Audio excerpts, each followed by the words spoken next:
কাযালিকা লিনাসরিফা আনহু সুআ ওয়াল ফাহশা, ইউসুফকে আমি বাঁচাইয়া দিছি। যদি ইউসুফের মধ্যে গুনাহ করার যোগ্যতা না থাকতো আল্লাহর এই কথা বলার দরকার ছিল না যে ইউসুফকে আমি বাঁচাইছি। আল্লাহ বলতেন ইউসুফ বাইচা গেছে, কারণ ইউসুফ নবী, নবীর গুনাহ করার যোগ্যতা নাই। বরং আল্লাহ কয় যোগ্যতা আছে। ওয়ালাকাদ হাম্মাত বিহি ওয়া হাম্মা বিহা, জুলাইখা খারাপ কাজের নিয়ত করছে, ইউসুফও করত, তার মানে যোগ্যতা আছে। করে নাই কেন?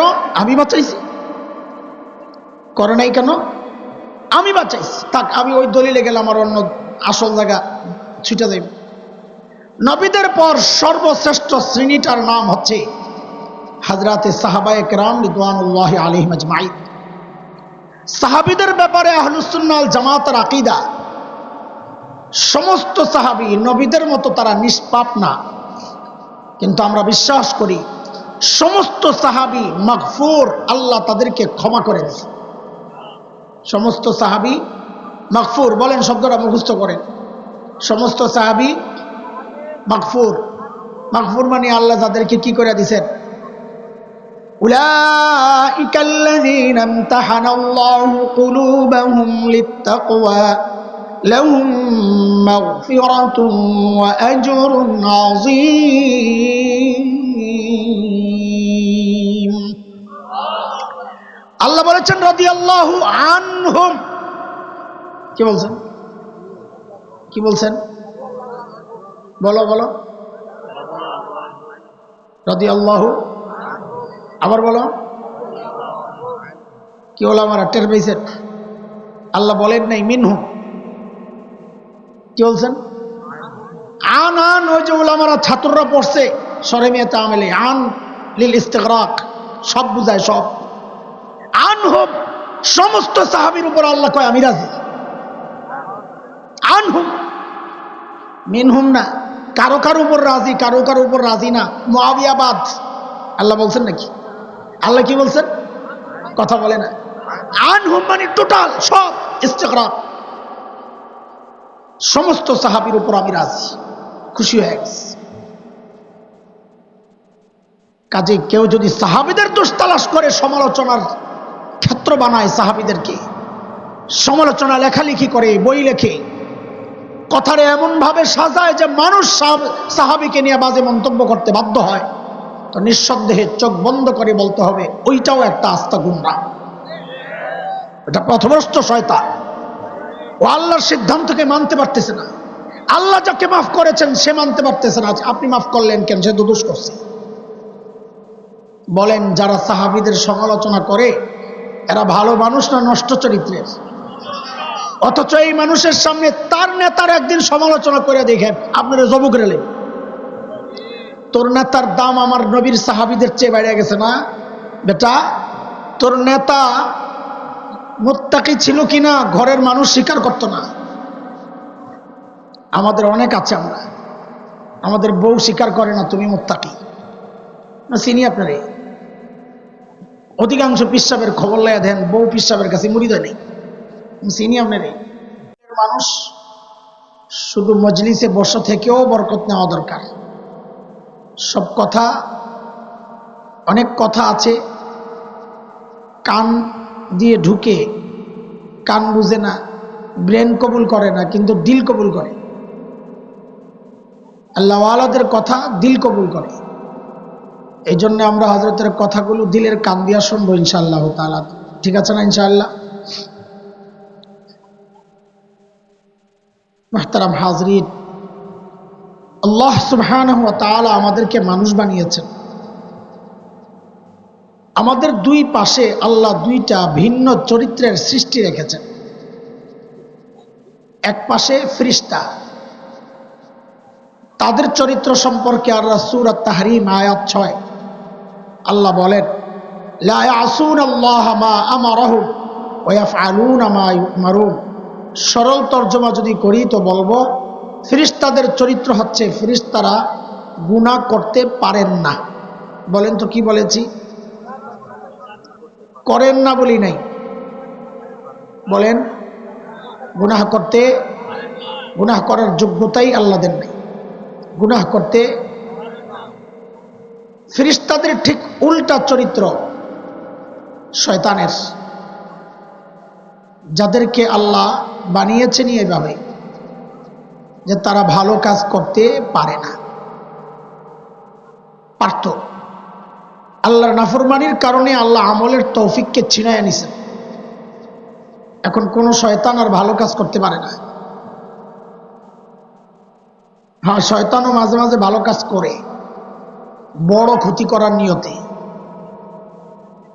যেমন এক আল্লাহর বান্দা ভাঙ্গা ঘরে থাকে, হঠাৎ দেখে একদিন ঘরের সামনে একজনে চিল্লাইতেছে, যায় তাড়াতাড়ি বাইরে, এই বড় হুজুর, বড় জুব্বাওয়ালা, পাগড়িওয়ালা। তো যেই না বের হয়েছে, সাথে সাথে ঘর ভেঙে পড়ছে। বাঙালি মানুষ যদি হয়, বাঙালিরা কারামত তো দূরের কথা, দেওয়ানবাগির পেট দেখে তো পাগল হয়ে গেছে। ওইটা কারামতি দেখলে কি অবস্থা হয়? পীর সাহেবের এই কারামত দেখা তো বেটা হায় কথা, এই পীর কোত্থেকে গাই যাই হোক। ভাই আপনি কে? হজরত কোত্থেকে আসছে? কোন আসমান থেকে নাজিল হয়েছে এই হজরত? তো হজরতের জবাব, আমি ইবলিস। কে? ইবলিস আবার মানুষকে বাঁচায় নাকি? ইবলিস হচ্ছে মানুষের চিরশত্রু। সূরা ফাতির আয়াত 6, ইন্নাশ শাইতানা লাকুম আদু। সেই ইবলিস আবার মানুষকে বাঁচায়।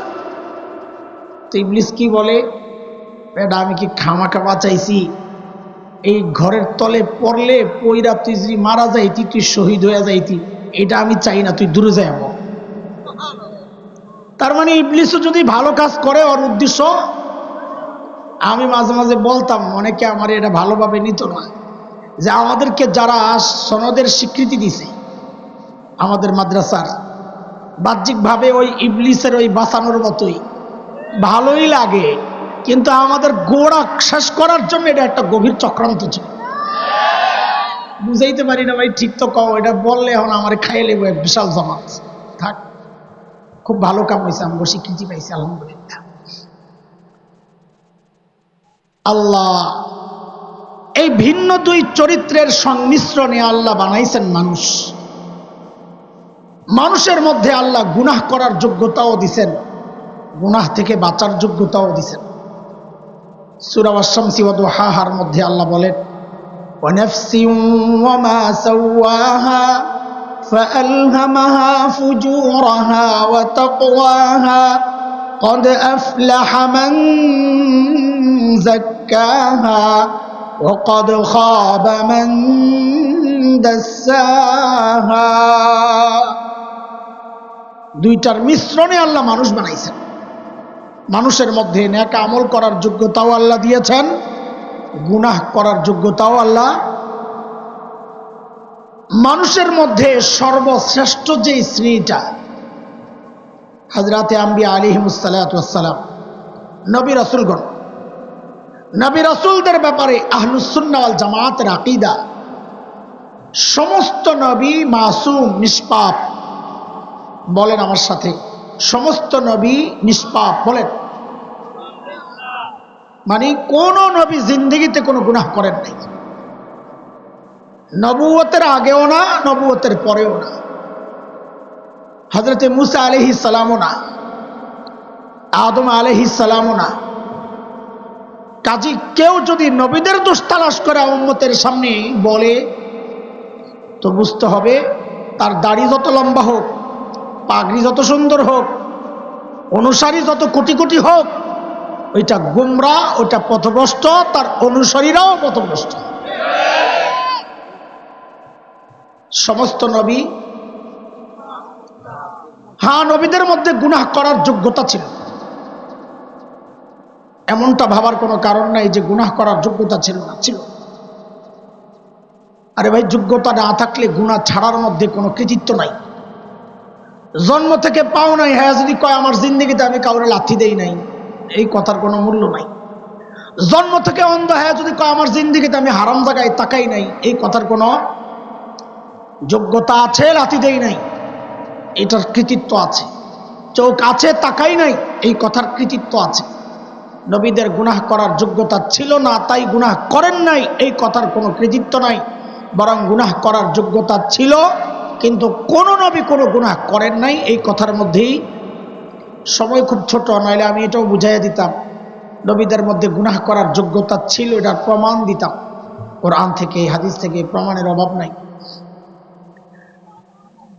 হযরত ইউসুফ আলাইহিস সালামকে আল্লাহ বাঁচাইছেন, বাঁচাইয়া কি বলতেছেন সূরা ইউসুফ আয়াত 24, কাযালিকা লিনাসরিফা আনহু সুআ ওয়াল ফাহশা, ইউসুফকে আমি বাঁচাইয়া দিছি।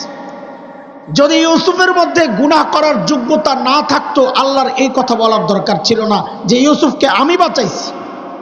আল্লাহ বলতেন ইউসুফ বাইচা গেছে, কারণ ইউসুফ নবী, নবীর গুনাহ করার যোগ্যতা নাই। বরং আল্লাহ কয় যোগ্যতা আছে, ওয়ালাকাদ হাম্মাত বিহি ওয়া হাম্মা বিহা, জুলাইখা খারাপ কাজের নিয়ত করছে, ইউসুফও করত, তার মানে যোগ্যতা আছে। করে নাই কেন? আমি বাঁচাইছি। করে নাই কেন? আমি বাঁচাইছি। থাক, আমি ওই দলিলে গেলাম, আমার অন্য আসল জায়গা ছুটে যাইব।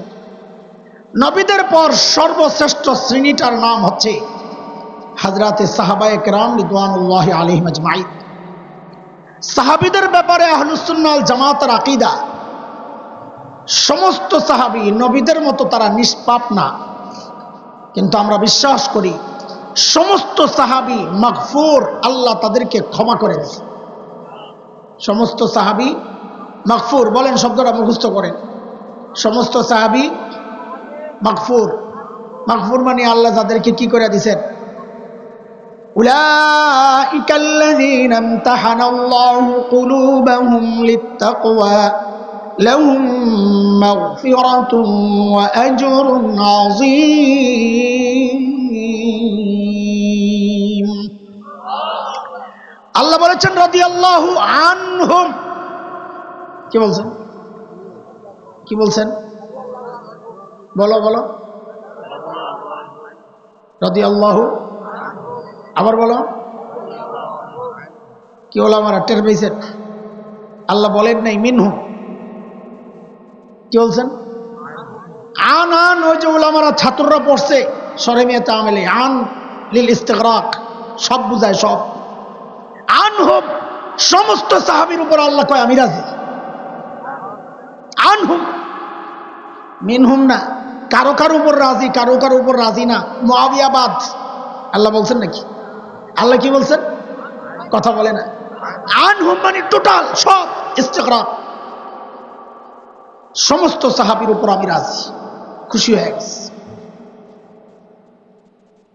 কাজে কেউ যদি সাহাবীদের দোষ তালাশ করে সমালোচনার ক্ষেত্র বানায়, সাহাবীদেরকে সমালোচনা লেখালেখি করে, বই লেখে, কথারে এমন ভাবে সাজায় যে মানুষ সাহাবীকে নিয়ে বাজে মন্তব্য করতে বাধ্য হয়, তো নিঃসন্দেহে চোখ বন্ধ করে বলতে হবে ওইটাও একটা আস্তা গুমরাহ, এটা পথভ্রষ্ট শয়তান। ও আল্লাহর সিদ্ধান্তকে মানতে পারতেছে না। আল্লাহ যাকে মাফ করেছেন সে মানতে পারতেছে না। আপনি মাফ করলেন কেন? সে দোষ করছে। বলেন, যারা সাহাবীদের সমালোচনা করে এরা ভালো মানুষ না নষ্ট চরিত্রের? অথচ এই মানুষের সামনে তার নেতার একদিন সমালোচনা করে দেখেন, আপনারা জবুক রেলে, তোর নেতার দাম আমার নবীর সাহাবীদের চেয়ে বেড়ে গেছে না বেটা?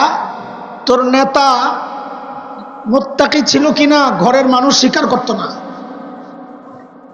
আমাদের অনেক আছে, আমরা আমাদের বউ স্বীকার করে না তুমি মুত্তাকি না। চিনি আপনারে, অধিকাংশ পিসাবের খবর লাইয়া দেন বউ পিসাবের কাছে মুড়ি দেয় নেই। চিনি আপনারে, ছোটবেলায় গল্প শুনতাম ওস্তাদদের কাছে, এক পিসাবের বউ খালি লাইকা থাকে, আমার কপাল একটা, আল্লাহ আমার একটা পীর মিলাইছে, তুমিও একটা পীর, তেলা পোকাও একটা পাখি।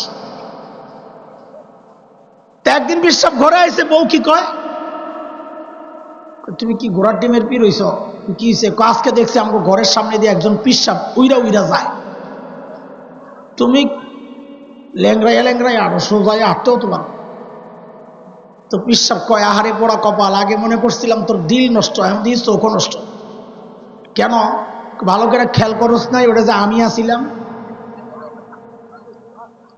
যে এই কথা বলছে, এখন পিসাব বউ কি কয়, হায় রে খোদা, তাই তো কই, দেখলাম দানা একটা ভাঙ্গা, তাও স্বীকার করব না, স্বামীর কামালত স্বীকার করব না। তা আল্লাহ যেন বলছে, তুমি যে মুত্তাকি তোমার পাশের মানুষ স্বীকার করে না, আর আমার নবীর সাহাবী মুত্তাকি, আমি আল্লাহ নিজে সাক্ষী দিতেছি। উলাইকাল্লাযীনা ইমতাহানাল্লাহু কুলুবাহুম লিত্তাকওয়া, সূরা হুজুরাত আয়াত 3। কাজে এই মানুষগুলোর ব্যাপারে যারা কথা বলে বর্ণচোরা শয়তান, সমাজের নিকৃষ্ট প্রাণী ছাড়া সাহাবীর সমালোচনা কেউ করতে পারে না। এটা আমার আলোচনার বিষয় না, একটু একটু করে আগাইতেছি, জাগাত জামু আর কি। এছাড়া আমরা যারা আছি, নবী ছাড়া, সাহাবী ছাড়া, আমরা সব মানুষ কোনো না কোনোভাবে যেমনি হোক গুনার মধ্যে জড়াইয়া যাইতেছে। থাকতে পারে কোনো আল্লাহর বান্দা যে গুনাহ করে না, কিন্তু এর কোনো গ্যারান্টি নাই। আমাদের গুনাহগুলাকে আমরা 3টা পার্ট করতে চাই, ভাগ। কয় ভাগ? এক নাম্বার বোঝার আগে পিছনের একটা পড়া মুখস্থ আছে কিনা শুনাল। এই পড়া প্রায় সবার মুখস্থ। আমি অর্ধেক বলবো, বাকি অর্ধেক আপনারা বলবেন। আল্লাহ ছাড় দেন, কি মুখস্থ করছে দেখছেন? পরীক্ষা এলে 100 না? কিন্তু এখন আমি যদি এই কথার বিরুদ্ধে বলি তো আপনারা তো আমার উপর খেপা যাবেন, তাই না? অনেকদিন পর্যন্ত এই পড়া মুখস্থ করছেন যে, হ্যাঁ, আল্লাহ ছাড় দেন, ছেড়ে দেন না, এই কথা যদি এটারে বাস্তব বানায় এলাম তো আমাকে বাঁচার কোনো উপায় আছে? এটা তো কাফেরদের ব্যাপারে আল্লাহ বলেছেন, ওলামারা কথা বললেন, পাবলিককে বোঝানো কষ্ট। আল্লাহ কাফেরদের ব্যাপারে বলেছেন ফামাহিলিল কাফিরিনা আমহিলহুম রুয়াইদা, নবী কাফেরদেরকে একটু ছাড় দেন, আমিও দিয়ে রাখছি। কিন্তু ঈমানদারদের ব্যাপারে আল্লাহর একটা ভালো আশাব্যঞ্জক কথা তো আছে, সেটা হইল ওয়াফু আন কাসীর, বহু ব্যক্তির বহু গুনাহ আমি আল্লাহ ছাড়ও দেই, ছেড়েও দেই। এবার নতুন আরেকটা পড়া মুখস্থ করেন, আগেরটা ভুললেন না, আগেরটার কাজে লাগাবো ইনশাআল্লাহ। বলেন, আমার আল্লাহ ছাড়ও দেন, ছেড়েও দেন। জোরে বলেন, জোরে বলেন, আমার আল্লাহ ছাড়ও দেন। আচ্ছা, এই যে নতুন পড়া মুখস্থ করলেন, যে জিতলেন না ঠকলেন? কথা বলে না? আশা, একটু আশা বাড়ছে না যে আমার আল্লাহ ছাড়ও দেন? এটা তো আমার কথা না, আল্লাহ বলতেছেন ওয়াফু আন কাসীর। হ্যাঁ, এগুলো এক প্রকার গুনাহ, যে গুনাহ আল্লাহ ছাড়ও দেন। আর বলেন না, খুশি হন নাই আপনারা এই ব্যাখ্যা পাইয়া? না, আগেরটা যে ঢুকছে আর বাইর করতে মনে চায় না, রাখেন ওটা, আমি তো কাটি নাই, ওটা কাটি নাই। আরেকটা শাখা বের করলাম, আশা। বাশশিরা ওয়ালা তুনাফিরা। হযরত আবু মুসা আশআরী হযরত মুআয ইবনে জাবালকে ইয়ামানের দিকে পাঠাইতেছেন, তো যাওয়ার সময় নবী কি বলছেন? বাশশিরা ওয়ালা তুনাফিরা, মানুষকে সুসংবাদ শোনাইবে, আতঙ্ক আর ভয় তৈরি করো না। ইয়াসসিরা ওয়ালা তুআসসিরা, আচরণ যেন নরম হয়, সুন্দর হয়, সহজ হয়, কঠিন করো না। আমরা কঠিন হই কাফেরের বিরুদ্ধে, ইসলামের শত্রুর বিরুদ্ধে। ইমানদারদেরকে আমরা শুধু আশা জাগাই, যেন সে নিরাশ হইয়া দূরে না সইয়া যায়। তো বলেন, আমার আল্লাহ ছাড় দেন, এটা এক ধরনের গুনাহ আছে এমন, যে আল্লাহ ছাড়ও দেন, ছেড়েও দেন। আল্লাহ যদি না ছাড়তেন আমাদের বাচ্চার উপায় ছিল না। 2 নম্বর গুনাহ, বহু গুনাহ এমন আছে যেগুলো আল্লাহ নেক আমলের দ্বারা মিটায়া দেন। নেক আমলের দ্বারা আল্লাহ বলেন ওয়াকিমিস সালাতা তারাফাইন নাহারি ওয়া যুলাফাম মিনাল লাইল ইন্নাল হাসানাতি ইউযহিবনাস সাইয়্যাত। যে বহু নেক আমল, বহু গুনাহ এমন আছে যেগুলো আল্লাহ নেক আমলের দ্বারা, যেমন একটা হাদিস শোনাই, নবী আলাইহিস সালাম বলেছেন মান হাজ্জা লিল্লাহ ফালাম ইয়ারফুস ওয়ালাম ইয়াফসুক রাজাআ কায়াউমিন ওয়ালাদাতহু উম্মুহ। নবী বলেন, যে ব্যক্তি আল্লাহর জন্য হজ করে, কার জন্য? কার জন্য? এই হজ কার জন্য করে? না আরেকজনের জন্য? তাহলে বাড়তি কথাটা নবীর বলার দরকার কি? যে ব্যক্তি আল্লাহর জন্য হজ করে, হজ তো করে আল্লাহর জন্য। বোঝা গেল ঝামেলা আছে, কোনো মানুষ পাওয়া যাবে যারা আল্লাহর জন্য হজ করে না, নাহলে এই কথা বলার দরকার ছিল না। তারা কারা? কিছু পাবলিক আছে নিজের জন্য হজ করে। বলে কেমনে বুঝবেন? বলে বুঝেন না আপনি, হজের আগেও দাড়ি কাটতো, হজের পরেও দাড়ি কাটে, হজের আগেও সুদ খাইতো, হজের পরেও সুদ খায়। হজের আগেও ঘুষ খাইতো, হজের পরেও খায়। হজের আগেও ছিল সন্ত্রাসী, হজের পরেও। শুধু পার্থক্য কি হয়েছে? হজের আগে ছিল সুদখোর, এখন হলো আলহাজ সুদখোর। হজের আগে ছিল সন্ত্রাসী, হজের পরে হাজি সেলিম আলহাজ সন্ত্রাসী। আপনার কাছেরটা কইলাম না, পার্থক্য এতটুকুই। তার মানে সে আল্লাহর জন্য হজ করে নাই। নবী বলেন যদি হজটা হয় গুনাহমুক্ত, পাপাচার মুক্ত, অশ্লীল কাজ মুক্ত, তো সে যখন হজের পরে বাড়ি আসে, আল্লাহ ওই হজের দ্বারা তার গুনাহগুলোকে এমন ভাবে মিটায়া দেয়, কায়াউমিন ওয়ালাদাতহু উম্মুহ, সে এতটা পবিত্র হয়ে যায় যেন আজকেই তার মা তাকে জন্ম দিল। তাহলে নেক আমলের দ্বারা গুনাহ মাফ হয় কি হয় না? উমরা সম্পর্কে নবী বলেছেন, আল উমরাতু ইলাল উমরাহ কাফারাতুন লিমা বাইনাহুমা, এক উমরা থেকে আরেক উমরা মাঝখানের সব গুনাহ মাফ। কয় রকমের গুনাহ গেল বলে না? আরে পড়া মুখস্থ না করলে তো আমার জন্য কষ্ট হয়ে যাব। মাদ্রাসাওয়ালা তো ওই জন্য বলতেছি না, বললে যদি আবার ওনারা শরম পায় এই জন্যে বলি না। মাইকটা আমার জানডা বেরিয়ে যেতেছে, এটা বললাম না, বললে ওনারা শরম পাইবে, বুঝলেন এই কথা? খবর পায় না। সালাউদ্দিন কাদের চৌধুরীর মতো কইলাম আর কি, আমি কি শেখ সেলিমরে চোর করতে পারি? কয় না, আপনি সংসদে শেখ সেলিমরে চোর করতে পারেন না। কয় তাহলে মাননীয় স্পিকার, আমি শেখ সেলিমরে চোর বললাম না। দুইবার কইছে না? তা আমিও এটাই বলতেছি না। ঠিক আছে, ঠিক আছে, ঠিক করার কিছু নাই ভাই। নিম গাছ লাগাইয়া আর নিম গাছরে থাপড়াইলে হ্যাঁ আঙ্গুর দিব না?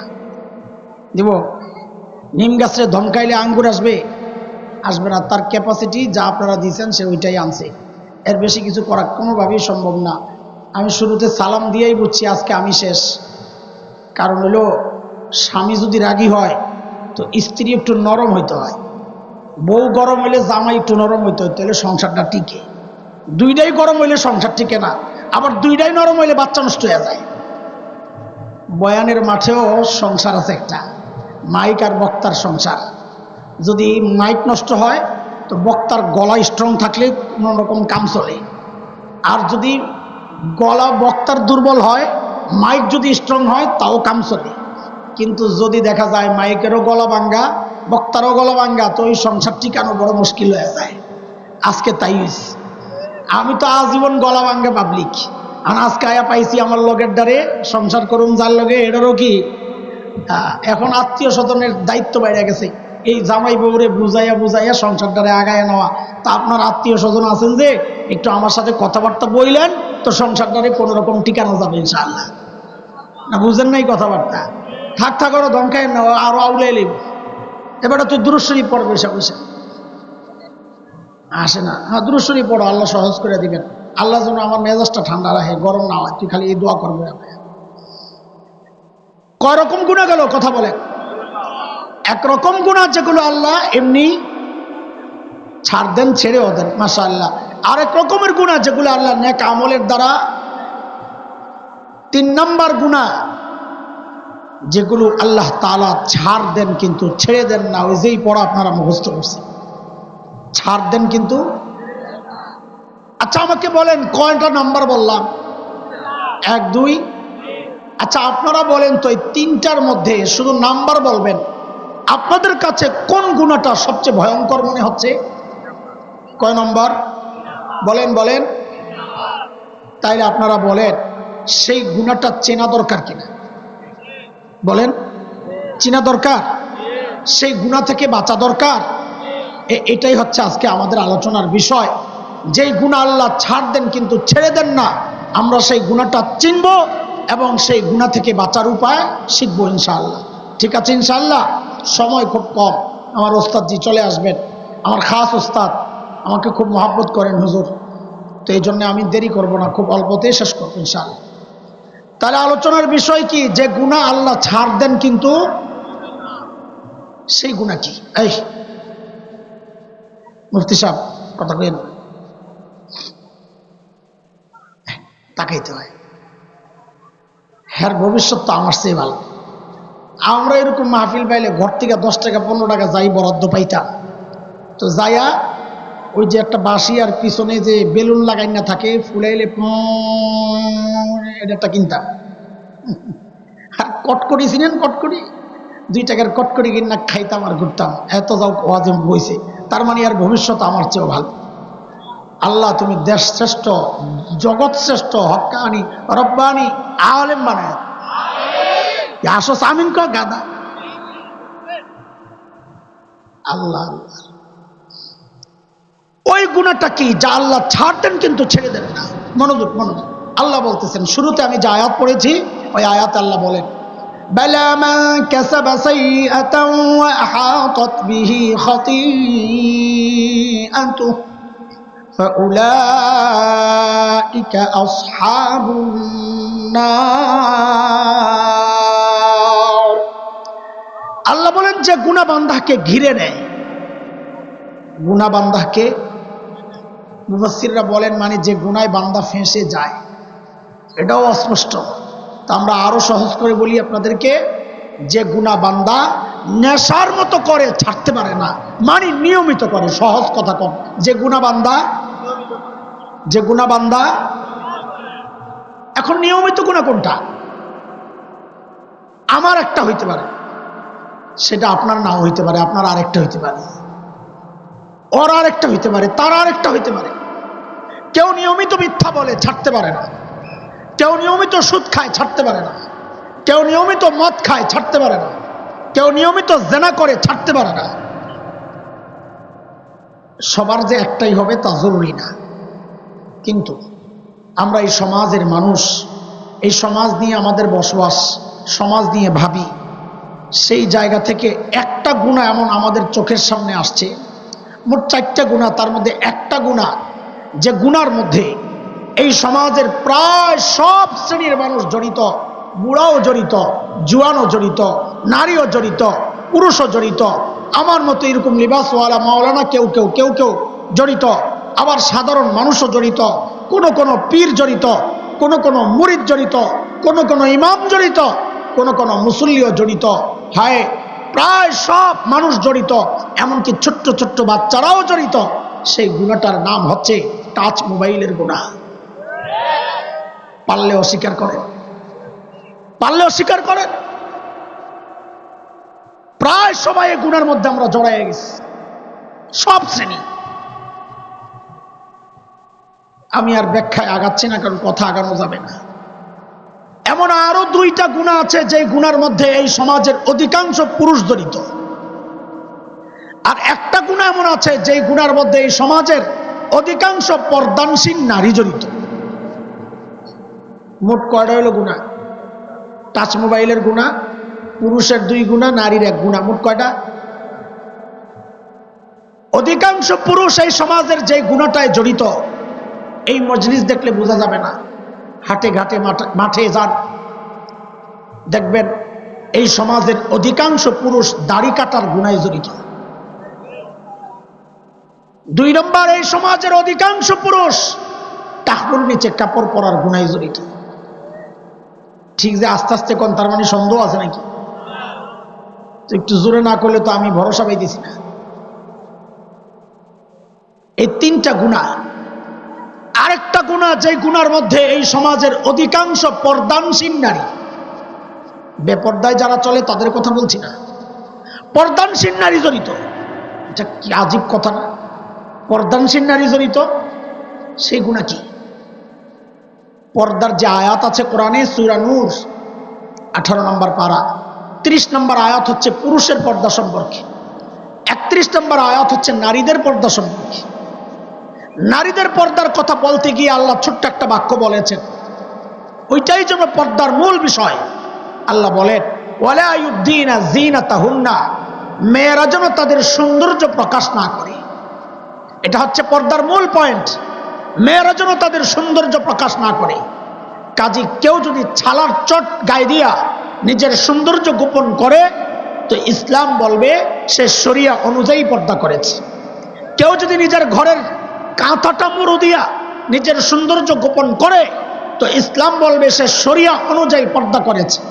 আপনারা যেই চাটাই আর হোগলার মধ্যে বসে আছেন, কোন বোন যদি এই হোগলাটারে জড়াইয়া নিজের সৌন্দর্য গোপন করে, তো ইসলাম বলবে সে শরিয়া অনুযায়ী পর্দা করেছে। কিন্তু কোন নারী যদি এমন টাইট ফিট বোরকা, ঝিকঝাক বোরকা, রং বেরঙের বোরকা, ডিজাইনওয়ালা বোরকা, পুঁথি পুঁথি লাগানোর বোরকা, এইরকম বোরকা পরে যদি পর্দা করে, তো ইসলামী শরিয়া বলবে সে শরিয়া অনুযায়ী পর্দা করে নাই। কারণ পর্দার মূল বিষয় হচ্ছে সৌন্দর্য গোপন করা। এই সমাজের অধিকাংশ নারী যেই পর্দা করে, যেই বোরকা পরে, ওই বোরকা দিয়া সৌন্দর্য গোপন হয় না, বরং সৌন্দর্য আরো প্রকাশ পায়। অধিকাংশ নারী এই বোরকায় গুনায় জড়িত। আপনি দেখেন, যুবকদের মনে থাকার কথা, কয়েক বছর আগে, মেবি ৬-৭ বছর হবে, কুমিল্লা ক্যান্টনমেন্টে একটা মেয়েকে ধর্ষণ করে হত্যা করা হয়েছিল। কিনা মাশাআল্লাহ, কর আগে দিয়ে কয়ালায় গরম সাবাস। তনু ছিল হিজাবি। হিজাবি কি? হিজাবি মানে হলো ওরা কয় ওর না, আমি কই তেনা, একটা পাতলা ফিনফিনের তেনা, এরকম চুলডিরে বাঁধাকপির মতো উপরে বাইন্দা, তেনাটারে সুন্দর করে পেঁচাইয়া, মুখটারে সুন্দর করে গোল করে একটা সিফটিমিন লাগায়া, এখন উনি রাবেয়া বসরিয়া। ওই তনু ছিল এরকম হিজাবি। তনু যখন ধর্ষণের পর হত্যার শিকার হইল, তাসলিমা নাসরিন, সে তার ফেসবুকে একটা লেখা দিয়েছিল। মোল্লারা এখন কি বলবে? মোল্লারা তো বলে হিজাব নারীকে ধর্ষণ, ইফটিজিং থেকে বাঁচায়। সূরা আহজাবে আসছে, যালিকা আদনা আন ইউরাফনা ফালা ইউযাইন, তোমাকে কষ্ট দেওয়া হবে না যদি হিজাব ব্যবহার করো, কোরআনের কথা। তো তাসলিমা কয়, মোল্লারা এখন কি বলবে? তনু তো ছিল হিজাবি, তারপরও ধর্ষণের শিকার কেন হইল? তা আমি ৬-৭ বছর আগের কথা, তখন ফেসবুক চালাইতাম একটু, তো এর ইনবক্সে যাইয়া একটা লেখা লিখছি। সেটা হইল, তনু হিজাবি ছিল, কথা ঠিক, কিন্তু তনুর হিজাব ছিল তসলিমা মার্কা হিজাব, এটা ইসলামের হিজাব আসিল না। হায় আল্লাহ, এটা লেখার সাথে সাথে আমারে ব্লক করে দিচ্ছে। ও টের পেয়ে গেছে, খবর আছে। মুহতারাম হাজরিন, এই সমাজের মেয়েরা, অধিকাংশ মেয়ে, আমার বোনরা শুনলে কষ্ট পাবে, আমি মাফ চাই, আমাকে মাফ করে দিয়েন। পর্দাই যদি করতে হয়, এমন বোরকা পরবো না যে বোরকা দিয়ে আমার সৌন্দর্য প্রকাশ পায়। এখনকার মেয়েরা যে বোরকা দিয়ে সৌন্দর্য প্রকাশ করে, তার একটা ছোট্ট নমুনা শোনাই আপনাদেরকে। আমার বাসা তো 11 রোড, পাশে কাটাবন আছে, ওখানে কিছু বোরকার দোকান আছে। এক বোরকার দোকানের নাম ফ্যাশন হাউস। আমি তাকায় তাকায় হাসতেছি, দেখো কারবার। বোরকার দোকানের নাম, বোরকার দোকানের নাম ফ্যাশন হাউস হয় কেমনি? আরে বোরকা তো ফ্যাশনকে ঢাকার জন্যে, অথচ ওরা বোরকারই নাম দিছে ফ্যাশন হাউস, মানে বোরকা বানাই আরো সৌন্দর্য প্রকাশ করার জন্য। বলেন আপনারা, এটা কি শরীয়তের পর্দা না পর্দার নামের প্রতারণা? এই সমাজের অধিকাংশ পর্দানশীল নারী এই গুণটার মধ্যে জড়িত। আমার আলোচনা এটাও না, খালি ঘড়ি দেখি আর তাড়াতাড়ি দৌড়াইতেছি, কত সাইডের কথা বাদ দিতেছি, এটাও আলোচনা না। আলোচনায় ঢুকবো ইনশাআল্লাহ। ভাইও, এই গুণাগুলা, 4টা গুণার কথা বললাম, এই সমাজে প্রায় সবাই জড়িত। যা আল্লাহ ছাড় দেন কিন্তু ছেড়ে দিবেন না, আল্লাহর ওয়াদা। কিন্তু আমাদের দুঃখটা আরেক জায়গায়। সেটা হচ্ছে এই যে অধিকাংশ মানুষ এই গুণাগুলাতে জড়িত, সমস্যা এর চেয়ে আরো ভয়ঙ্কর হচ্ছে, অধিকাংশ মানুষ এই গুণাগুলারে গুনাই মনে করে না। বিশ্বাস করেন না? দলিল লন, দলিল লন, দলিল ছাড়া তো বিশ্বাস করবেন না। টাঙ্গাইল এক পাগলা এমপি আছে, নাট বল্টু একটু ঢিলা, কি নাম? লতিফ সিদ্দিকী। দেখছেন, আমার বাজানের খবর আছে। কি নাম? আব্দুল লতিফ সিদ্দিকী। টাকলা তো হইল জামালপুরের, সরিষাবাড়ি। হ্যাঁ, শ্বশুরবাড়ি না, সরিষাবাড়ি। আব্দুল লতিফ সিদ্দিকী কিছুদিন আগে এক মাহফিলে গেছে ওয়াজ করতে। নেতাগত মাহফিল আইলে হ্যাঁ ওয়াজ করতে মনে চায়, কারণ হ্যাঁ চিন্তা করে আমি দাওয়াত দিলে তো এত মানুষ আইব না। মানুষ অধিকাংশ ইচ্ছা যায়, তাও হ্যাঁ বয়ান ছাড়ে না। আমি বহুদিন চিন্তা করছি, এখন সরম লাগে না যে মানুষ জায়গা কয়জন বয়া রয়েছে। পরে কারণ পাইছি, কারণ হইল হ্যাঁ চিন্তা করে আমি দাওয়াত দিলে যাওয়ার পরও যেটি রয়েছে হেডিও তো আইব না, যা আছে আলহামদুলিল্লাহ, হ্যাঁ বয়ান চালায় যায়। ওই আব্দুল লতিফ সিদ্দিকী কয়দিন আগে এক মাহফিলে বক্তার এই চেয়ারে বসে কতটা অসভ্য অভদ্র, মাহফিলের একটা পরিবেশ আছে না, ওই পরিবেশটাও সে ধারণ করে নাই, না টুপি না পাঞ্জাবি, একটা টি শার্ট পরে আয়া বসছে। আয়া ওয়াজ করতেছে কি, আপনারা হুজুররা যে দোয়া করেন না, আমি কিন্তু আমিন বলি না। কি বলে না? আমি তো অবাক হয়ে গেছি, আমি মনে করছি যে আলেমদের উপর কোনো ভরসা আস্থা নাই, এজন্য আমিন কয় না। পরে যা কইছে আমি খুশি হয়েছি, কেন আমি আমার কথার দলিল পেয়ে গেছি। এই যে বলি গুনাহ করে, কিন্তু গুনারে গুনাহ মনে করে না। এই যে দেখেন আমিন কেন কই না, আপনারা হুজুররা ওয়াজ করেন, বাচ্চা করে শিখান গুনাহ করলে আল্লাহর কাছে মাফ চাইতে, তাই ওরা মাফ চায়। আমি আমিন এই জন্যে বলি না, বুকের মধ্যে এরকম থাপড়ায়ের কয় আমার জিন্দগিতে আমি কোনো পাপ করি নাই। হ্যাঁ জিন্দগিতে কোনো দাড়ি কাটা বেড়ায় বলে জিন্দগিতে কোনো পাপ করে নাই, মানিটা কি ভাই বুঝলাম না তো কিছু। ওই মানি ওইটাই, গুনাহ করে কিন্তু গুনারে গুনাহ মনে করে না। খেয়াল করেন, গুনাহ করা অবশ্যই অপরাধ, কিন্তু গুনাহকে গুনাহ মনে না করা তার চেয়ে বেশি অপরাধ। কেন কেন এটা সূক্ষ্ম জিনিস, কেন কেনটা শোনেন। শয়তানকে আল্লাহ যখন তাড়াইয়া দিছে, জানেন তো কাহিনী না? শয়তান আল্লাহর কাছে কিছু চাইছিল না, দেন আমারে কিছু। বিষয়টা কেমন একটু শুনালো। 3-4 বছর আগে আমি ছিলাম মদিনায়, হজের সিজন চলতেছিল। তো মদিনা ইউনিভার্সিটির কিছু বাঙালি ছেলে, ওরা আমরা গেলে আসে টাসে দেখা করে, তো ওরা গল্প শোনাইছে, হুজুর এক আজীব ঘটনা ঘটছে। কি হয়েছে?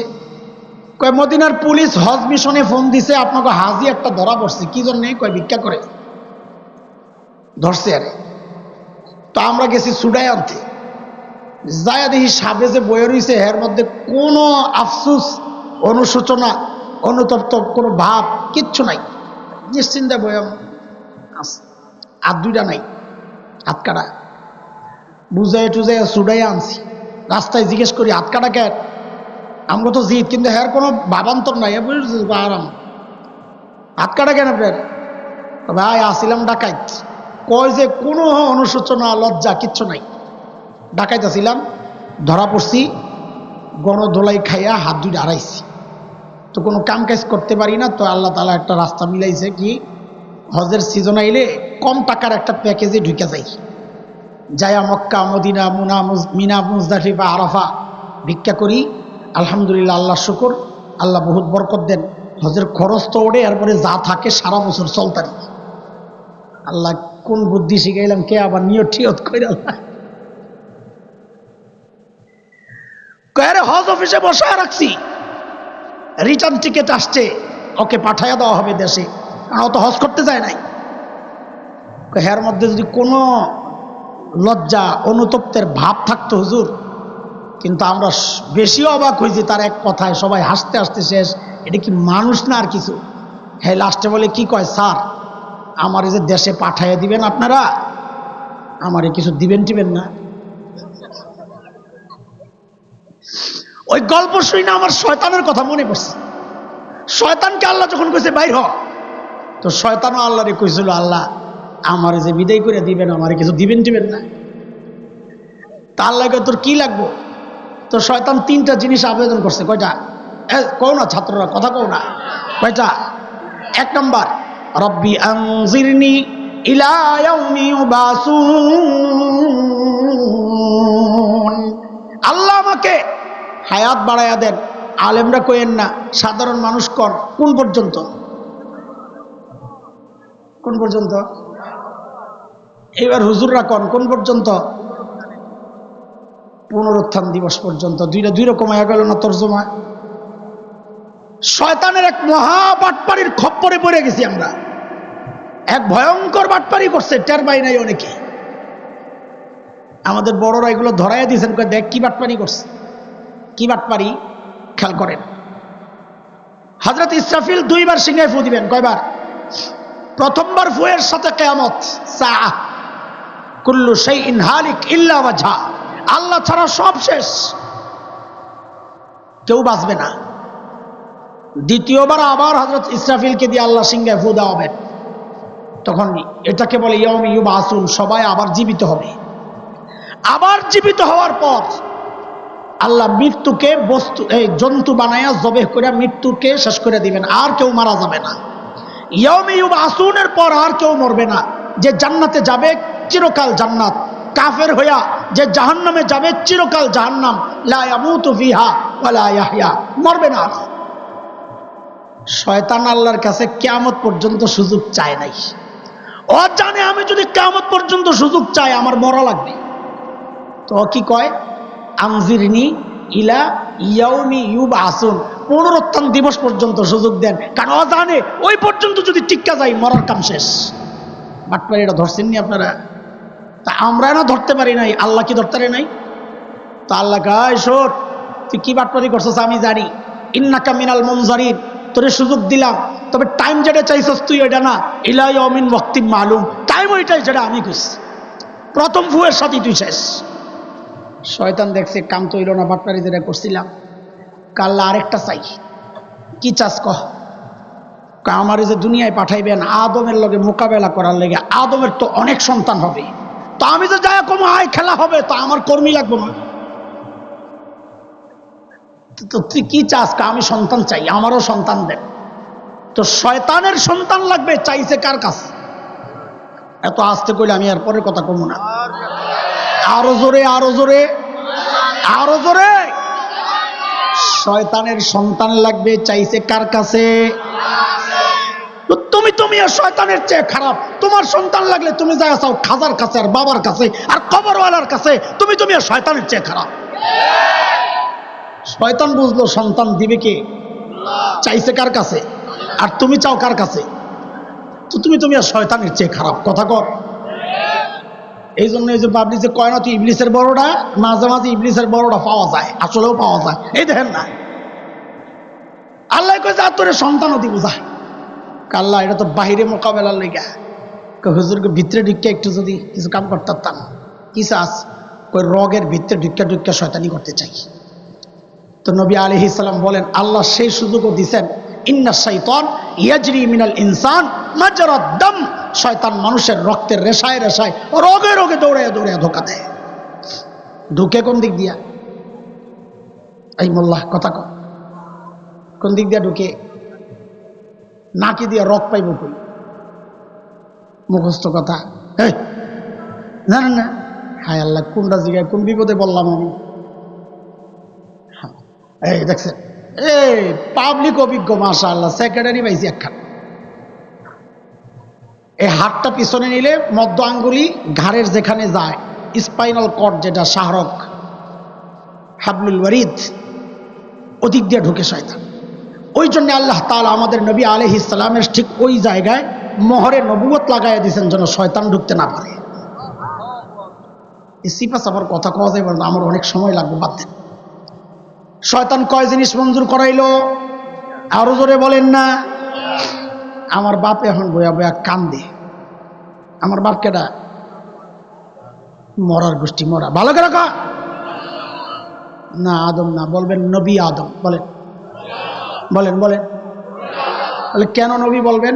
এটা আমার গর্বের পরিচয়, কেন নবী বলবো না? কেউ যদি কোনো এমপির ছেলে হয়, এমপির নাম আব্দুল্লাহ, ছেলেকে যদি জিজ্ঞেস করে তুই কার ছেলে, তুই ছেলে কি বলবে? না কইব আব্দুল্লাহ সাহেবের ছেলে। তো হ্যাঁ কইব তুই আব্দুলের পুত। তো ছেলে কি বলবে? না এমপি ছাড়া বলবে? একটা সামান্য এমপির ছেলে যদি বাবার নামটারে এমপি ছাড়া না বলে, আপনি নবীর সন্তান হইয়া কেন নবী বাদ দেন? এটা গর্বের ঠিকানা, আমাদের গর্বের পরিচয়। বলেন আমরা কার সন্তান? হঠাৎ করে নতুন নতুন পড়া শিখাইতেছেন যে হ্যাঁ ইট মারেন যে এখন আমগো এটা পাটকেল হিসাবে মারতে হয়। কেন? আপনারা আদম কাটছেন, এই জন্য আমরা আদম এখন আরো মোড়াতাজা করতেছি।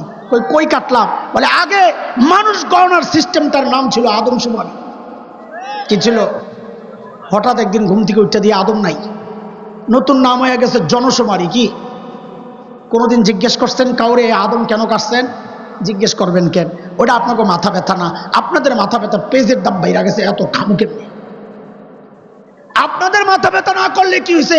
আলেমদের মাথা ব্যথা ঠিকই যা। যার কারণে কুচক্রীরা যখন আমার সন্তানকে বানরের সন্তান বানানোর চক্রান্তে মেতেছিল, বিজ্ঞানের নামে কুশিক্ষার সিলেবাস তৈরি হয়েছিল, আলেমদের প্রতিবাদের মুখে ওরা পিছু হটতে বাধ্য হয়েছিল। কিন্তু আমাদের আক্ষেপ, দিলের কষ্ট, প্রতিবাদ আলেমরা কেন করবে? আলেমের সন্তান তো এই ঘোড়ার ডিমের সিলেবাস পড়বে না। এই সিলেবাস পড়ে আপনাদের সন্তান। প্রতিবাদ তো আপনাদের করার কথা, আপনারা প্রতিবাদ তো করেন নাই, বরং বহু পোড়া কপাল এই প্রতিবাদী আলেমদের বিরুদ্ধাচরণ করেছেন। বহু পোড়া কপাল এই প্রতিবাদকে রাজনৈতিক বক্তব্য আখ্যা দেওয়ার চেষ্টা করেছেন। দোস্ত, সব জায়গায় রাজনীতি টাইনেন না, এটা রাজনীতির ব্যাপার না, এটা আমার ইমানের ব্যাপার, এটা আমার বিশ্বাসের ব্যাপার, এটা আমার আকীদার চেতনার ব্যাপার। ভবিষ্যতে এমন চক্রান্ত আরো হবে, আকাশে শকুনের আনাগোনা পরিলক্ষিত হচ্ছে। যদি হয়, আমাকে যদি অস্তিত্ব থেকে আমাকে বিচ্ছিন্ন করার চেষ্টা করা হয়, তাইলে আলেম থেকে বিচ্ছিন্ন না হইয়া আলেমের সাথে থাইকা, হাতে হাত রাইখা, কাঁধে কাঁধ মিলাইয়া, মুষ্টিবদ্ধ হাত উঠাইয়া একসাথে প্রতিবাদী আওয়াজ উঠাইতে হবে। বাংলাদেশে নাস্তিকতার চর্চা করতে দেওয়া হবে না, হবে না, হবে না। রাখ রাখ রাখ, ঠিক আছে, তুই আসস, বুঝছি। মাশাআল্লাহ, থাকা লাগবে তো, তকবির লাগবে আমাদের, সময় নাই এর লেখা করলে।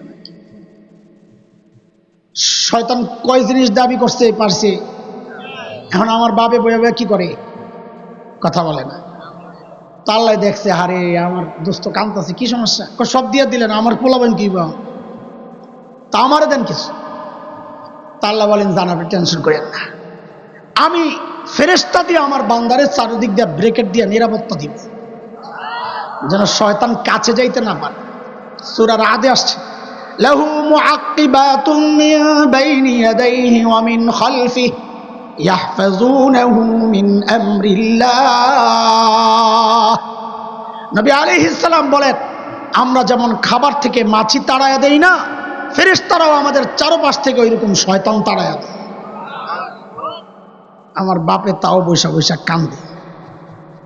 কি কান্দেন কেন? বলে, আপনি ফেরেশতা দিয়ে নিরাপত্তা বলয় তৈরি করবেন, এর চেয়ে নিরাপদ জায়গা জান্নাতে তো আমি নিজেই আসিলাম, তারপরও তো ধরা খাইছি, বুঝলেন? কারণ শয়তান তো কাছে যায় না, ওই তো দূরের থেকে রিমোট টিপে।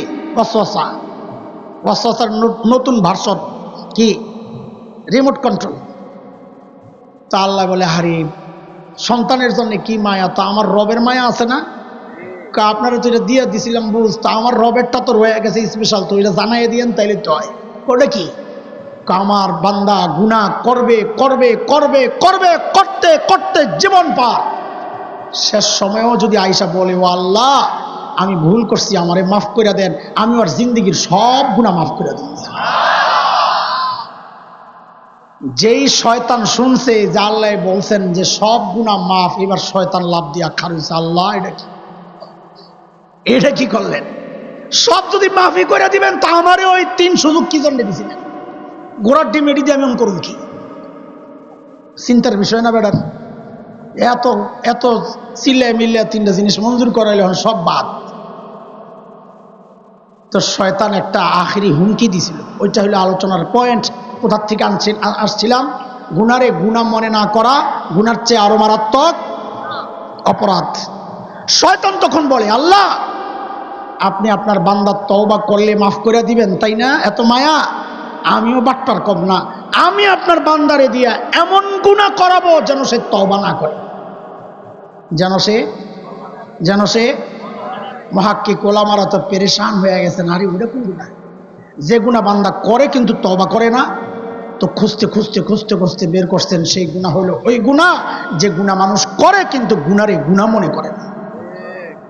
গুনারে গুনাহ মনে করলে না তওবা করবে। যেমন সবচেয়ে বড় উদাহরণ বেদাত। কি বেদাত? বেদাত মানুষ করে, তওবা করে না। তওবা কেন করবে? সে কি গুনাহ করছে তার মত অনুযায়ী? আরে যদি গুনার আশায় করে তাইলে আর বেদাত হবে? বেদাত তো হয় সওয়াবের আশায় করলে। যে ওরস করতেছে সে কি মনে করে আমার গুনাহ হইতেছে, তো সে তওবা কেন করবে? যে জাস্টিস জুলুসের মিছিল করতেছে সে কি মনে করতেছে আমার গুনাহ হইতেছে, তো সে তওবা কেন করবে? শয়তান চায় আমাকে আপনাকে দিয়ে এমন গুনাহ করাবে যে গুনাহকে আমি গুনাহ মনে করব না দোস্ত। এই জন্য বলেছি গুনাহ করার চেয়ে গুনাহকে গুনাহ মনে না করা এটা আরো বেশি অপরাধ। এই সমাজের এই 4টা গুনাহ এমনভাবে ছড়ায়া, যার মধ্যে এই সমাজের অধিকাংশ মানুষ জড়িত, কিন্তু তার চেয়েও ভয়ঙ্কর খবর হচ্ছে অধিকাংশ মানুষ এই গুনাহগুলোর এই গুনাহই মনে করে না। বাঁচার উপায় শিখা দরকার কিনা? খালি দেহি আর দৌড়াই, শিখবো শিখবো বলেন না। আরে আগ্রহ না থাকলে আমি সাল্লাল্লাহু আলাইহি ওয়া সাল্লাম শিখবো ইনশাআল্লাহ।